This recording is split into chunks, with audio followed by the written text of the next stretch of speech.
Suivi temporel d'une transformation chimique, exercice 8, deuxième partie. Alors, on est arrivé à la question 5. Le suivi temporel de ces trois transformations a donné les courbes représentées ci-dessous. Alors, faire correspondre chaque expérience à la courbe correspondante. Alors, petit a.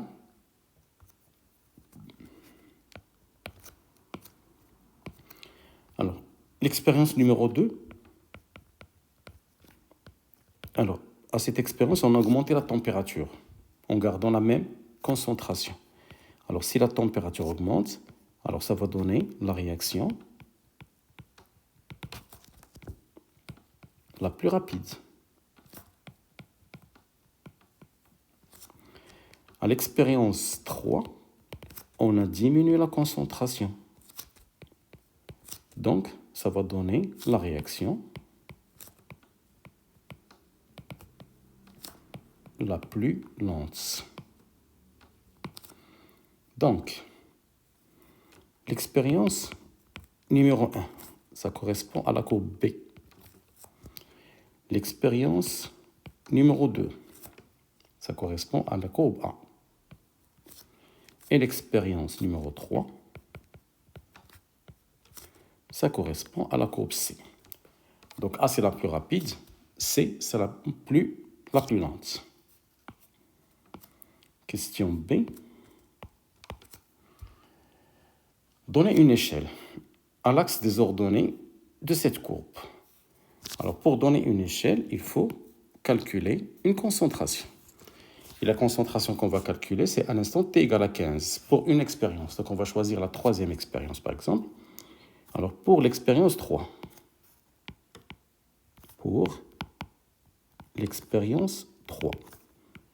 on a x à l'instant t égale à 15 minutes est égal à 4, 10 moins 4. On l'a déterminé en question précédente. Mol. Donc, la concentration de I2 à l'instant t égale à 15 est égale à x à l'instant t égale à 15 sur le volume de chaque tube. Donc, c'est 4, 10 moins 4 sur 20 millilitres, c'est-à-dire 2, 10 moins 2. Donc, la concentration de I2 à l'instant t égale à 15 est égale à 2, 10 moins 2 mol par litre. Après, sur la figure,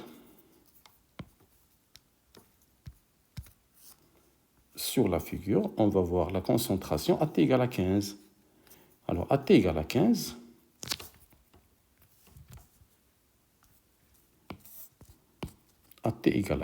pour l'expérience 3, c'est-à-dire C, alors l'image de t égale à 15 est ici. Donc ici, ça fait 2, 10 moins 2. Donc ici, c'est 1. Donc chaque division aura 0,5.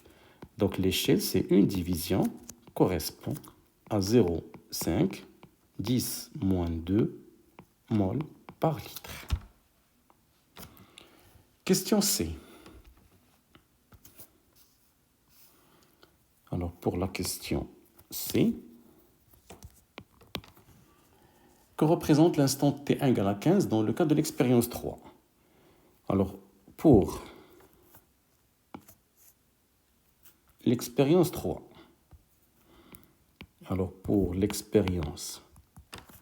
3, à t égale à 15 minutes, x égale à 4, 10, moins 4 mol. Et on a x max, on l'a déjà déterminé, c'était 8, 10 moins 4 mol. Donc, x à l'instant t égale à 15, ça correspond à x max sur 2. Donc, 15 minutes, c'est le temps t1,5 pour l'expérience 3. C'est le temps de demi-réaction. Question D.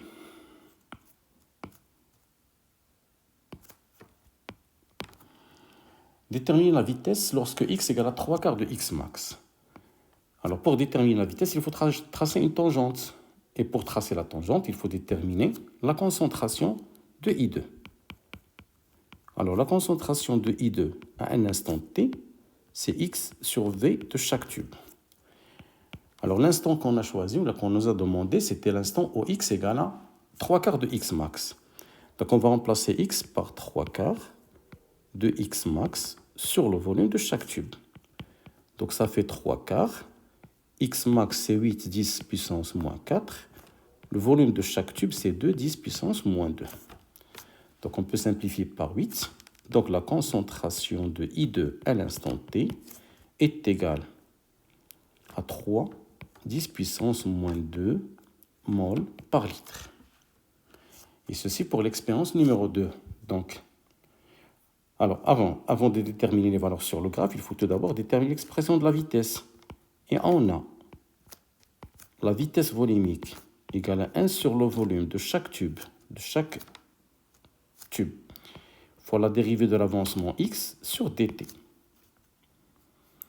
Alors, si on remplace x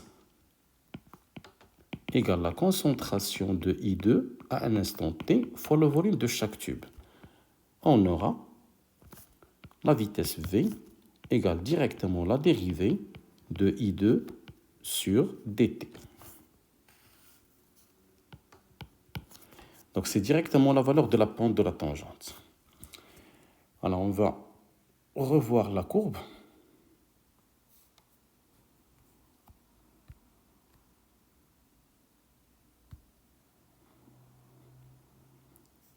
Alors, pour l'expérience numéro 2, c'était la courbe A, c'est la plus accélérée. À t égale, pour la concentration qui est égale, on a trouvé la concentration qui est égale à quoi? 3, 10 moins 2.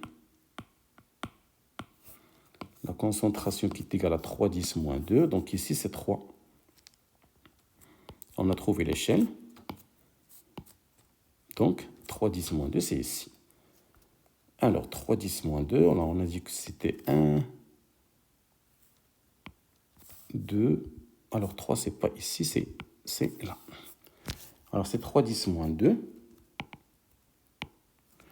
Donc, on va prendre 2 points sur la tangente. Alors, le premier point, c'est ici. Le premier point, et on va choisir un deuxième point. Donc, la vitesse égale